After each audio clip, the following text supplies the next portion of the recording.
Hello my friends, इस video में हम कर रहे हैं bridge course English pre test.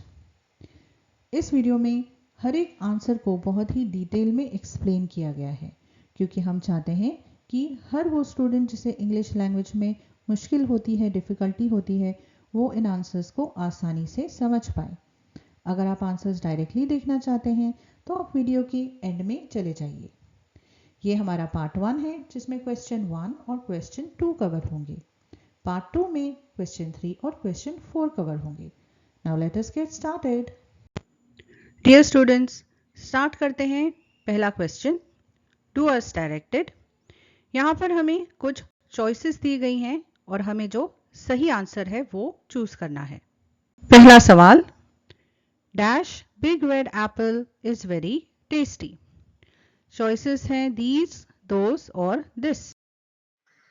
I am sure आपको इसका आंसर आता है, लेकिन जिन स्टूडेंट्स को डिफिकल्टी हो रही है, मुश्किल हो रही है, हम उन्हें ज़रा डिटेल में एक्सप्लेन करेंगे।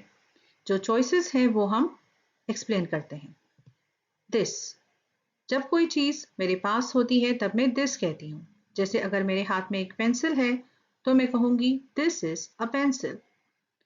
दैट, जब वो आइटम मुझसे दूर है तब मैं कहूँगी दैट। अगर पेंसिल किसी टेबल पर है जो ज़रा दूरी पर है तो मैं क्या कहूँगी, दैट इज अ पेंसिल। जैसे हम हिंदी में कहते हैं कि वो एक पेंसिल है। दीज, जब एक से ज़्यादा चीज़ मेरे पास हो तब हम क्या कहते हैं, दीज आर कलर पेंसिल्स। और जब वो चीज़ें हमसे दूरी पर हैं तब हम कहते हैं दोज आर कलर पेंसिल्स। तो अब यहाँ पर आप सोचिए जवाब क्या हो सकता है। हम एक रेड एप्पल की बात कर रहे हैं जो हम कह रहे हैं कि टेस्टी है, यानी ये रेड एप्पल हमारे पास है। तो आंसर क्या होगा, this big red apple is very tasty. Second, dash black cat walked across my bath. First of all बच्चों, यहाँ पर जो बाथ लिखा है वो गलत लिखा है, ये स्पेलिंग मिस्टेक है। ये होना चाहिए पाथ। बाथ का मतलब होता है नहाने का टब और पाथ का मतलब होता है रास्ता। तो क्योंकि यहाँ हम एक काली बिल्ली की बात कर रहे हैं तो हम ये कहना चाह रहे हैं कि काली बिल्ली जो है उसने मेरा रास्ता काटा या रास्ते से गुजरती हुई गई। तो ये पाथ होना चाहिए। हमें यहाँ पर जो चॉइसेस दी गई हैं वो है ए, एन और द। अब हम इसे ज़रा डिटेल में देखते हैं कि ए, एन और द इनका इस्तेमाल कब होता है। ए is indefinite article used before consonants और an is an indefinite article used before vowels।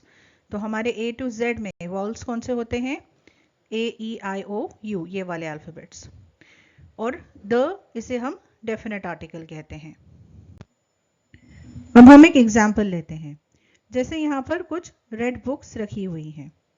अब मुझे इनमें से कोई एक रेड बुक चाहिए तो हम कैसे कहेंगे, गिव मी अ रेड बुक। कि इन रेड बुक्स में से कोई भी रेड बुक हो सकती है, मैंने कोई खास क्वालिटी किसी रेड बुक के बारे में नहीं बताई, तो हमने ए यूज़ किया क्योंकि ये एक इनडेफिनेट आर्टिकल है कि वो कोई डेफिनेट चीज़ यानी कोई खास चीज़ हमें नहीं बताती है। और यहाँ पर ए क्यों यूज़ किया है, एन क्यों नहीं, क्योंकि जो रेड है, जो ए के बाद जो आ रहा है R, it is a consonant, it is not a vowel. अब मुझे अगर द का इस्तेमाल करना है तो हम उसका यूज़ देखते हैं। और द का यूज़ हम कब करते हैं, जब कोई खास चीज़ होती है। जैसे give me the second red book from the top. तो अब देखिए जो सेकेंड रेड बुक है वो इन सारे बुक्स में से खास हो चुकी है क्योंकि हम उसकी एक स्पेसिफिक क्वालिटी दे रहे हैं, एक डेफिनेट क्वालिटी दे रहे हैं। तो यहाँ पर हमने द का इस्तेमाल किया। अब एक एग्जाम्पल हम वॉवल का लेते हैं। जैसे यहाँ पर कुछ एप्पल्स रखे हुए हैं। एप्पल जो है वो ए से स्टार्ट होता है, इसलिए हम कहेंगे गिव मी एन एप्पल। तो 3 यहाँ पर लाल एप्पल्स रखे हुए हैं, मुझे कोई एक एप्पल चाहिए तो मैं कहूँगी गिव मी एन एप्पल, कि मुझे एक एप्पल दे दो। अब किसी खास क्वालिटी को मुझे रेफर करना है कि मुझे कोई खास एप्पल चाहिए, तब मैं क्या कहूँगी, मुझे द का इस्तेमाल करना है। जैसे give me the biggest Apple, कि मुझे सबसे बड़ा वाला एप्पल दो। तो यहाँ पर द यूज करना बनता है। तो हमारा जवाब क्या होगा? A black cat walked across my path की एक काली बिल्ली ने मेरा रास्ता काटा या मेरे रास्ते के सामने से गुजरती हुई गई। क्योंकि ये कोई भी बिल्ली हो सकती है, बहुत सारी काली बिल्लियां होती है, उनमें से कोई किसी एक बिल्ली ने मेरा रास्ता काटा। अब यहाँ पर अगर द का इस्तेमाल करना होता तो हमें किस चीज की जरूरत थी? कि किसी खास चीज की, किसी खास एसोसिएशन की। जैसे अगर इस बिल्ली को मैंने कल देखा था तब मैं द का इस्तेमाल करूंगी। जैसे the black cat which we saw yesterday walked across my path, कि हम कुछ खास चीज बता रहे हैं कि वो काली बिल्ली जिसे हमने कल देखा था, वो काली बिल्ली आज मेरा रास्ता काट कर गई है। तब हम द का इस्तेमाल करते हैं। अब देखते हैं तीसरा सवाल। Dash tabla is my hobby. और चॉइसेस क्या है? Play, playing, played. तो ये हमें समझ में आ रहा है कि तबला बजाना मेरा शौक है, ये सेंटेंस है। अब प्ले का कौन सा फॉर्म यूज करना है ये हमें देखना है। तो ये किस चीज का सवाल हुआ? ये ग्रामर का कौन सा सवाल है? टेंसेस का। हमारे सेंटेंस में हमें फोकस किस पर देना है? जो वर्ब्स हैं। तो जो मेन वर्ब है वो है प्ले। इस ग्रीन बॉक्स में हम प्ले वर्ब के अलग अलग फॉर्म्स दे सकते हैं। उसका base form, past form, V2, V3, V4 जो हम कहते हैं, पास्ट पार्टिसिपल, ING फॉर्म। अब इनमें से जो सही है वो हमें चूज करना है। लेकिन एक और वर्ब है इज। इज क्या है? इसे हम हेल्पिंग वर्ब कहते हैं या ऑक्सिलरी वर्ब कहते हैं। ये जो वीडियो है ये आप देख सकते हैं, इसमें आपको डिटेल में समझ आएगा कि हेल्पिंग वर्ब्स का इस्तेमाल कैसे किया जाता है। ये जो टेबल है ये टेंसेस का टेबल है, इसे आप याद कर लीजिए। इससे आपको फ्यूचर में टेंसेस के सवाल के जवाब देना काफ़ी आसान हो जाएगा। तो हमारा जो ये टेबल है इसमें आप देख सकते हैं कि इज ये दो जगह आता है। यानी हमारा जो सेंटेंस है वो या तो सिंपल प्रेजेंट टेंस वाला है या कंटिन्यूअस प्रेजेंट टेंस वाला है। अब जो वर्ब के अलग अलग फॉर्म है उनमें से कौन सा पहले आ सकता है? सेंटेंस की शुरुआत उससे कैसे हो सकती है? अब ये देखिए, ये जो बॉक्स है यहाँ मैंने कुछ मिसाल दी है जहाँ पर जो वर्ब है उससे शुरुआत हो रही है। लेकिन ये जो टाइप के सेंटेंसेस हैं ये सिंपल सेंटेंसेस नहीं है। जैसे पहला जो है eat your dinner, imperative sentence. यानी जब हम किसी को ऑर्डर देते हैं कि ये करो वो करो, तब उसे हम इम्पेरेटिव सेंटेंस कहते हैं। जैसे यहाँ पर ईट योर डिनर, अपना खाना खाओ। लेकिन तबला बजाना मेरा शौक है, ये कोई ऑर्डर नहीं है, ये एक सिंपल सा सेंटेंस है। तो इसका मतलब ये है कि हम जो है पहले जो प्ले दिया गया है उससे हमारा सेंटेंस स्टार्ट नहीं कर सकते हैं। Play tabla is my hobby is incorrect. और जो यहाँ पर हमें थर्ड चॉइस दी गई है प्लेड, ये तो हो ही नहीं सकता, क्योंकि हमने यहाँ पे देखा है कि ये सिंपल प्रेजेंट टेंस या कंटिन्यूस प्रेजेंट टेंस में ही हो सकता है। ये जो वर्ब है ये प्रेजेंट टेंस का वर्ब है और जो प्लेड है वो पास्ट टेंस में होता है। तो ये तो गलत जवाब हो गया। तो बचा हमारा प्लेइंग। अब प्लेइंग ये स्टार्टिंग में जब आता है तो ये एक जेरेंड कहलाता है। अगर आपको जेरेंड्स के बारे में ज़्यादा जानकारी चाहिए तो आपके जो 10th का लेसन है 1.4 बी स्मार्ट, इसके वर्कशॉप में इसे एक्सप्लेन किया गया है, प्रॉपर्ली एक्सप्लेन किया गया है। तो जो हमारा आंसर है वो बनता है playing tabla is my hobby. तो हमारा जो ING फॉर्म का वर्ब है वो हमारा आंसर है, क्योंकि ये एक कंटिन्यूअस टेंस बता रहा है कि तबला खेलना मेरा शौक है। क्योंकि ये जो सेंटेंस है ये कंप्लीट भी नहीं है, ये एक कंटिन्यूअस एक्टिविटी है कि ये हमेशा मेरा शौक रहेगा। तो हमारा तीसरा जवाब है playing. Playing tabla is my hobby. Fourth, she asked me dash her a text message. उसने मुझे एक टेक्स्ट मैसेज भेजने के लिए कहा। तो यहाँ पर जो हमारा वर्ब है वो कौन सा है? सेंड। ये हमारे चॉइसेस है जिसमें अलग अलग हमें सेंड के वर्ब फॉर्म्स दिए गए हैं। तो ये भी क्या सवाल है? टेंसेस का सवाल है। अब सेंड, ये जो पहला वाला जो वर्ब फॉर्म है, क्या ये यहाँ आ सकता है? हमने अभी जो थर्ड हमारा क्वेश्चन था उसमें देखा कि जब वर्ब का जो बेस फॉर्म होता है वो हम यूज़ करते हैं तो वो कब करते हैं, इम्पेरेटिव सेंटेंसेस में। तो यहाँ पर अगर हम बीच में सेंड लगाते हैं, she asked me send her a text message, तो इसका कोई सेंस नहीं बनता है। अगर ऐसा होता सेंटेंस की send her a text message, जैसे कि एक ऑर्डर है कि उसे टेक्स्ट मैसेज भेजो, तब इसका इस्तेमाल सही है, लेकिन यहाँ पर अब सेंड यूज़ नहीं हो सकता। दूसरा ऑप्शन देखिए, सेंट। सेंट मतलब पास्ट टेंस। सेंट ये हो चुका है एक्टिविटी, लेकिन क्या ये एक्टिविटी हुई है, नहीं, अब तक उसने टेक्स्ट मैसेज भेजा नहीं है, उससे सिर्फ कहा गया है कि आप टेक्स्ट मैसेज भेजिए। तो बचा क्या, टू सेंड, भेजना। तो अगर टू सेंड यहाँ आता है, she asked me to send her text message, कि उसने मुझे मैसेज भेजने के लिए कहा, तो ये हमारा जो है सही जवाब है। और ग्रामर के सेंस में जब इस तरीके का सेंटेंस होता है जहाँ पर जो हमारा बेस वर्ब होता है उसके पहले टू लगता है सेंटेंस के अंदर, तब इसे हम कहते हैं इन्फिनेटिव्स। इन्फिनेटिव्स भी आपके 20 स्मार्ट लेसन के वर्कशॉप में डिटेल में समझाया गया है। Next question, the presentation was better dash the first one. यहाँ जो जवाब है वो है दैन। दैन का इस्तेमाल कब होता है, डिग्री ऑफ कंपैरिजन में। तो यहाँ हम क्या कर रहे हैं, हम कह रहे हैं कि जो प्रेजेंटेशन अब हुआ है वो पहले वाले से बेहतर है। तो यहाँ हम बराबरी कर रहे हैं दो चीज़ों की। डिग्री ऑफ कंपैरिजन के बारे में ज़्यादा जानकारी चाहिए तो ये जो हमारे लेसन्स हैं, भोली जो लेसन है उसके वार्मिंग अप में और लेट्स मार्च लेसन की वर्कशॉप में इन्हें डिटेल में समझाया गया है। अलग अलग किस्म के डिग्री ऑफ कंपैरिजन से आप देख सकते हैं।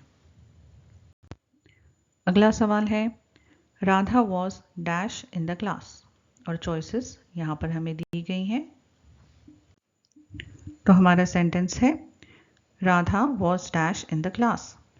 यहाँ पर जो हमारा वर्ब है वो है सिंग, टू सिंग, ये हमारा बेस वर्ब है और उसके ये अलग अलग फॉर्म्स हैं, सिंग, सैंग, संग, सिंगिंग। तो यहाँ पर ये देखिए, ये वॉज जो है हमारा हेल्पिंग वर्ब है, जैसे हमने हमारे थर्ड क्वेश्चन में देखा था कि वहाँ पर इज जो था वो हेल्पिंग वर्ब था। तो यहाँ हमारा काम आसान हो जाता है कि हमारा जो टेबल है उसमें हमें ये देखना है कि हमारा हेल्पिंग वर्ब कहाँ आता है। यहाँ कहाँ आता है, देखिए कंटिन्यूअस पास्ट टेंस में आता है कि Radha was singing in the class.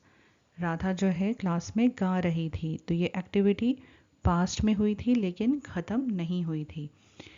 इसलिए यहाँ पर देखिए ये जो V1 प्लस ING है हमारे वॉज और वर वाले ऑप्शन में, तो वो क्या कह रहा है कि ये ING वर्ब का यहाँ इस्तेमाल होना चाहिए, इसलिए जो हमारा जवाब है वो है सिंगिंग।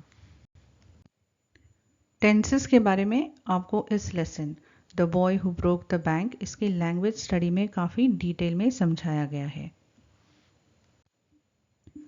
अब देखते हैं 7th question, Sharvil was dash the beggar, और हमारे जो चॉइसेस हैं वो है looking at, looking back, looking in. Looking का मतलब यानी देखना, तो हमें ये समझ में आ रहा है कि शर्विल भिखारी की तरफ देख रहा था। लेकिन लुकिंग के बाद जो वर्ड्स हैं एट, बैक, इन, इनमें से कौन सी चॉइस होनी चाहिए। ये जो वर्ड्स होते हैं एट, इन, ऑन, ओवर वगैरह, इन्हें हम क्या कहते हैं, प्रेपोजिशंस। यहाँ पर जो ये येलो बॉक्स है इसमें आपको यहाँ पर लिस्ट दी गई है जो आमतौर पे प्रेपोजिशंस इस्तेमाल होते हैं कि ये कब आते हैं। ये जो हमारा मेन वर्ब है उसके बाद आ रहा है, ये डिस्क्राइब कर रहा है कि ये मेन वर्ब की एक्टिविटी का डायरेक्शन क्या है। जैसे Sharvil was dash the beggar, इसका जो जवाब है वो है लुकिंग एट। तो जब हम ये कहना चाहते हैं कि शर्विल भिखारी की तरफ देख रहा था, तब हम एट इस प्रपोजिशन का इस्तेमाल करते हैं। बैक का यहाँ पर यूज़ नहीं हो सकता क्योंकि बैक का मतलब क्या होता है कि पीछे। तो Sharvil was looking back the beggar is incomplete. उसके बाद अगर एट होता तो ये कंप्लीट होता कि Sharvil was looking back at the beggar, के शर्विल पीछे घूमकर फिर से भिखारी की तरफ देख रहा था, लेकिन एट यहाँ पर नहीं दिया गया है, इसलिए ये गलत है। लुकिंग इन प्रपोजिशन है, लेकिन क्या यह सही है? नहीं। Sharvil was looking in the beggar का मतलब होगा कि शर्विल भिखारी के अंदर देख रहा था, जिसका कोई मतलब नहीं है। इसलिए जो है हमारा सही जवाब है वो है लुकिंग एट यानी कि उसकी तरफ। अब देखते हैं 8th question. You are absolutely dash. Choices है राइट, राइट, राइट्स। अब सुनने में आपको कैसा लगा कि ये जो सारे वर्ड्स हैं ये एक जैसे ही सुनाई देते हैं। तो ग्रामर में इन्हें क्या कहते हैं? इन्हें कहते हैं होमोफोन्स या होमोग्राफ्स। होमोफोन वो होते हैं जिनकी आवाज़ सेम होती है लेकिन उनका मीनिंग अलग होता है, और होमोग्राफ्स वो होते हैं जिनकी स्पेलिंग बिल्कुल सेम होती है लेकिन उनका जो मीनिंग होता है वो अलग होता है। यहाँ पर जो है हमारा जवाब है वो है राइट। तो बाकी जो वर्ड्स है वो गलत क्यों है? वो इसलिए क्योंकि जो ये पहला राइट है WRITE, उसका क्या मतलब होता है? लिखना। यू आर एब्सोल्युटली राइट, अगर हम WRITE लिखते हैं तो क्या उसका कोई मतलब बनता है? नहीं। हमें ये कहना है कि आप बिल्कुल सही हैं। तो सही यानी ये राइट, जिसका ये भी मतलब हो सकता है कि राइट डायरेक्शन, दाहिनी तरफ, लेकिन यहाँ पर इसका क्या मतलब है? करेक्ट, सही। और ये तीसरा क्या है? ये राइट्स RIGHTS, इसका मतलब होता है हक। जब हम कहते हैं we want to fight for our rights, तो ये वाला जो थर्ड राइट्स है उसका वो मतलब है। तो हमारा जो सही आंसर है वो है राइट।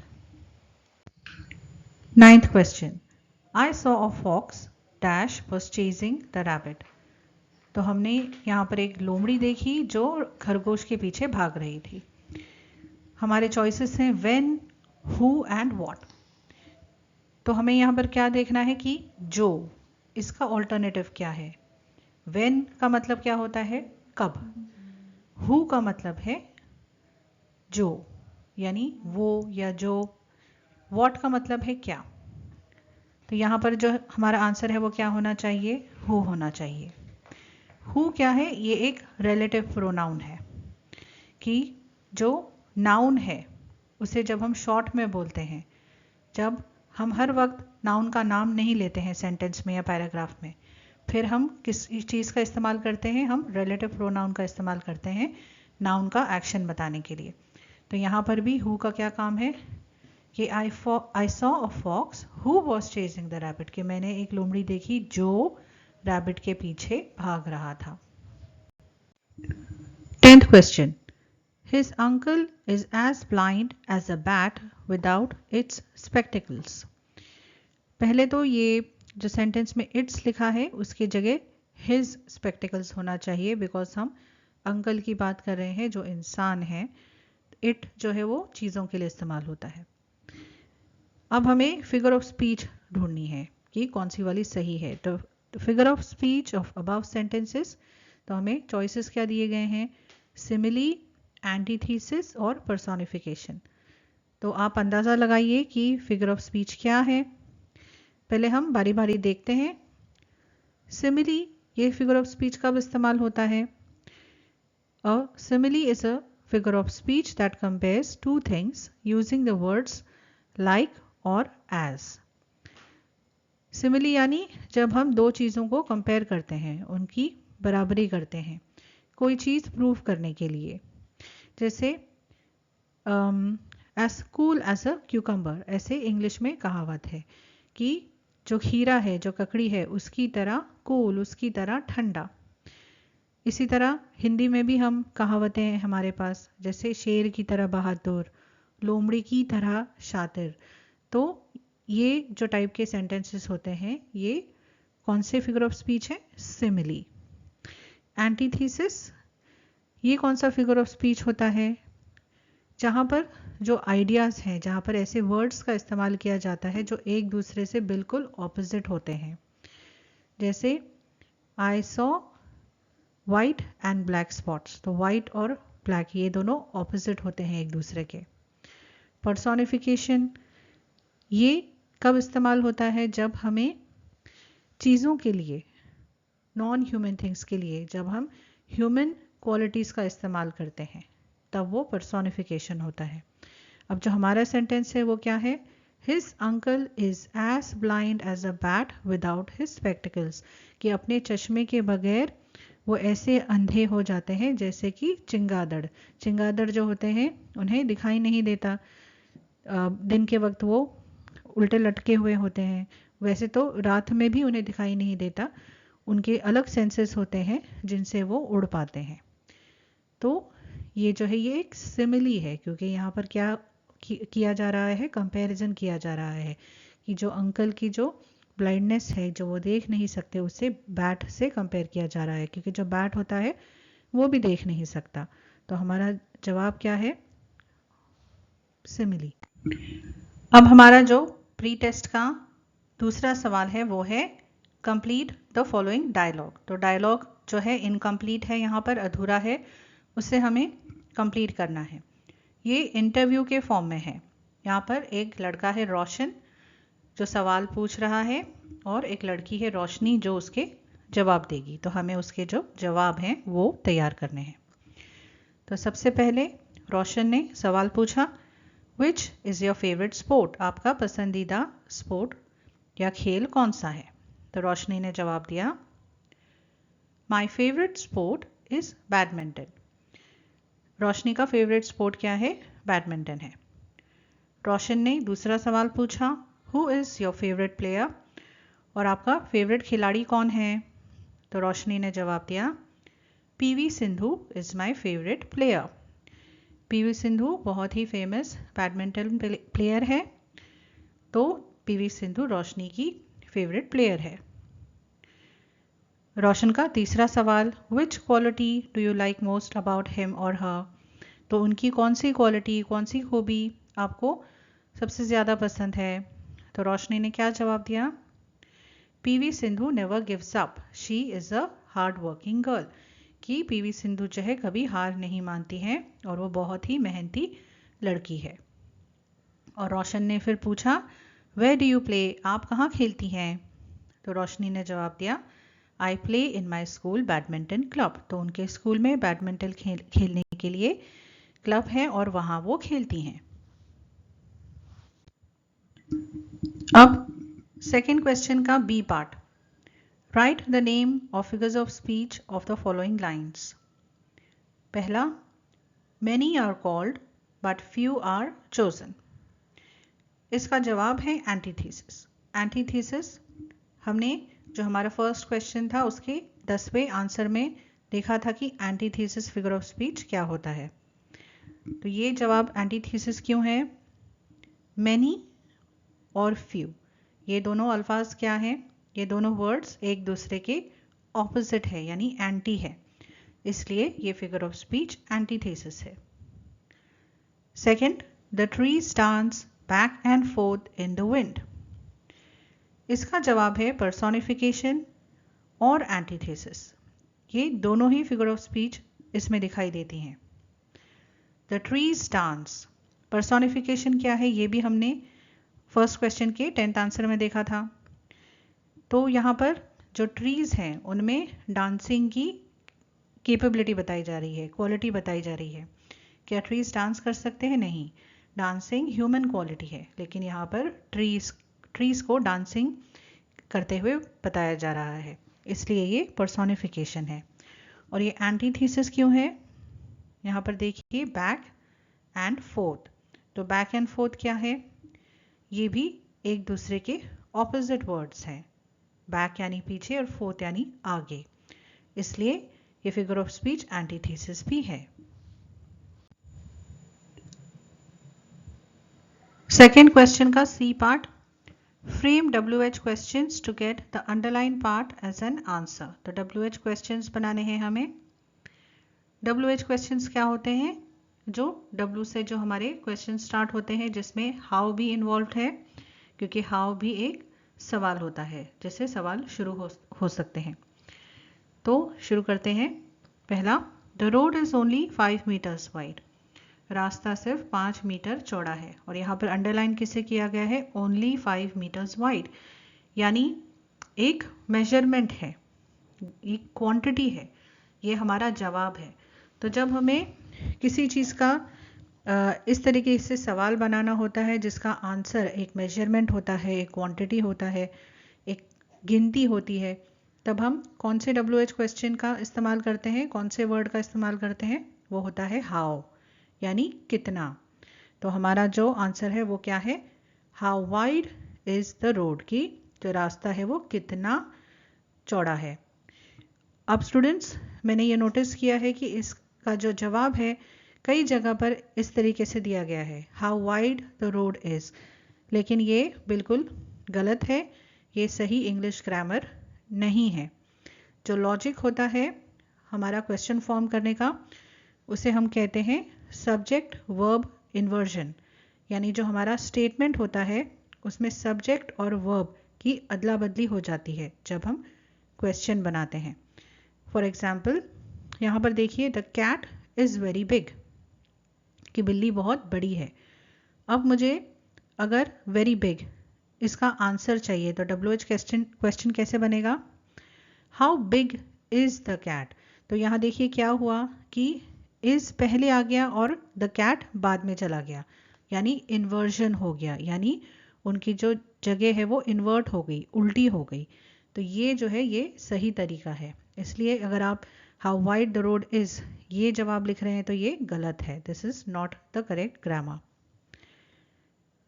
अब यहाँ पर देखिए हमारे आंसर में द रोड इज़, इसका यहाँ पर इन्वर्जन हो गया है, इज़ द रोड। तो पहले इज़ आया और फिर द रोड आया, इसलिए हमारा जवाब है how wide is the road. Next, his car was stolen last night, उसकी गाड़ी पिछले रात को चोरी हो गई थी। तो यहाँ पर अंडरलाइन क्या किया गया है? इज़ हिज कार, उसकी गाड़ी, यानी एक चीज़। तो जो सवाल है वो किस पर होना चाहिए कि क्या चोरी हुआ था। तो क्या, इसका कौन सा WH वर्ड होता है? वॉट। तो सवाल क्या होना चाहिए? What was stolen last night, की क्या लास्ट नाइट को किस चीज़ की चोरी हुई थी, क्या चोरी हुआ था। Match the following words with their synonyms. Synonym यानी वो वर्ड्स जिनके सेम मीनिंग होते हैं। ग्रुप ए और ग्रुप बी में हमें मैच करना है। सबसे पहला वर्ड है ट्रस्ट, जिसे मैच किया गया है बिलीफ से। ट्रस्ट करना यानी भरोसा करना, बिलीफ का मतलब ही वही है कि किसी पर भरोसा करना या किसी का विश्वास करना। अनफॉर्चुनेट, अनलकी यानी बदकिस्मत। रिजेक्ट, डिनाई यानी किसी चीज़ को नकारना। ओल्ड, एंशिएंट यानी पुरानी। Next question, underline the subordinate clause. Clause क्या होते हैं? एक मेन क्लॉज होता है और उसका एक डिपेंडेंट या सबऑर्डिनेट क्लॉज होता है। यहाँ हमें कहा गया है कि इस सेंटेंस में जो सबऑर्डिनेट क्लॉज है उसे अंडरलाइन करिए। अब स्टार्ट में आप देख सकते हैं कि सबऑर्डिनेट या डिपेंडेंट क्लॉज जो है वो भी 3 तरीके के होते हैं, नाउन क्लॉज, एडजेक्टिव क्लॉज और एडवर्ब क्लॉज। और जो सबऑर्डिनेट क्लॉज होते हैं वो हमेशा एक सबऑर्डिनेट कंजंक्शन से शुरू होते हैं। तो यहाँ हमने कुछ लिस्ट दी है जो कॉमन सबऑर्डिनेट कंजंक्शंस होते हैं। हमारा पहला सेंटेंस क्या है? That's the best thing that has happened to me. अब इसमें सबऑर्डिनेट क्लॉज को कैसे ढूंढेंगे आप? ये हमारा सबऑर्डिनेट क्लॉज है। यहाँ पर हम देख सकते हैं कि जो वर्ड दैट है ये है हमारा सबऑर्डिनेट कंजंक्शन जो यूज़ होता है एक सबऑर्डिनेट क्लॉज को मेन क्लॉज से सेपरेट करने के लिए। और मेन क्लॉज और सबऑर्डिनेट क्लॉज, इनमें डिफरेंस क्या होता है कि जो मेन क्लॉज होता है वो सबऑर्डिनेट क्लॉज के बगैर जब हम लिखते हैं तो उसका मीनिंग सेंसिबल होता है, लेकिन जो सबऑर्डिनेट क्लॉज है अगर सिर्फ उसे पढ़ा जाए तो उसका कोई मीनिंग नहीं बनता। जैसे दैट्स द बेस्ट थिंग, अगर हम सिर्फ इतना सेंटेंस कहेंगे तो इसका क्या मतलब है कि वो सबसे बेहतर चीज़ है। That has happened to me, जो मेरे साथ हुई है। अगर आपको सिर्फ ये कहा जाए कि जो मेरे साथ हुआ है, तो आप ये ज़रूर जानना चाहेंगे कि क्या मेरे साथ हुआ है। तो ये जो है ये इनकम्प्लीट सेंटेंस है, इसलिए यहाँ पर जो ये that has happened to me, ये जो पार्ट है ये सबऑर्डिनेट क्लॉज का पार्ट है। Second sentence, he did not understand what he said. उसे वो समझ नहीं आया जो उसने कहा। यहाँ पर मेन क्लॉज है ही डिड नॉट अंडरस्टैंड, उसे समझ में नहीं आया, और जो डिपेंडेंट है सबऑर्डिनेट है वो है व्हाट ही सेड, जो उसने कहा। तो main clause he did not understand क्यों है? क्योंकि वो एक कंप्लीट सेंटेंस है। व्हाट ही सेड हमें ज़्यादा जानकारी दे रहा है मेन क्लॉज के बारे में कि उसने क्या कहा। तो ये हमें समझ आया कि मेन और डिपेंडेंट क्लॉज क्या है। लेकिन एक और बात नोटिस करिए आप कि यहाँ पर जो डिपेंडेंट क्लॉज है वो व्हाट से शुरू हो रहा है, जो हमारे सबऑर्डिनेट कंजंक्शन की लिस्ट में नहीं है। तो फिर ये सबऑर्डिनेट क्लॉज कैसे हुआ? यहाँ आप देख सकते हैं कि जो सबऑर्डिनेट क्लॉजेस है वो 3 और हिस्सों में बटे हैं, नाउन क्लॉज, एडजेक्टिव क्लॉज और एडवर्ब क्लॉज। तो ये जो हमारा एग्जाम्पल है ये एक नाउन क्लॉज है। नाउन क्लॉज क्या होता है? जब सबऑर्डिनेट क्लॉज एक नाउन की तरह फंक्शन करता है तब उसे नाउन क्लॉज कहते हैं।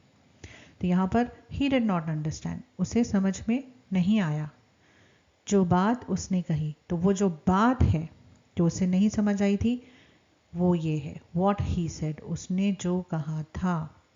तो ये एक नाउन की तरह यूज हो रहा है। ये एक कॉम्प्लिकेटेड टॉपिक है, इसके बारे में आपको ज़्यादा डिटेल में पढ़ना पड़ेगा। इसकी जो है बहुत सारे वीडियोस हैं, बहुत सारे लेसन्स में इन्हें समझाया गया है जो हम अभी आपको बताएंगे। ये जो लेसन्स हैं इनमें सबऑर्डिनेट क्लॉज, मेन क्लॉज, उनके अलग जो टाइप हैं वो डिस्क्राइब किए गए हैं। जैसे जो ये मैरी कॉम वाला लेसन है इसके चिट चैट में, इफ़ लेसन के वर्कशॉप में ये सब डिटेल में दिया गया है, अलग अलग टाइप के जो क्लॉजेस होते हैं। और आपने ज़रूर आपके 9th स्टैंडर्ड में इन दोनों लेसन्स में भी जो क्लॉजेस हैं उनके बारे में जानकारी हासिल की होगी। अगर वीडियो चाहिए तो आप ये 2 वीडियोस देख सकते हैं।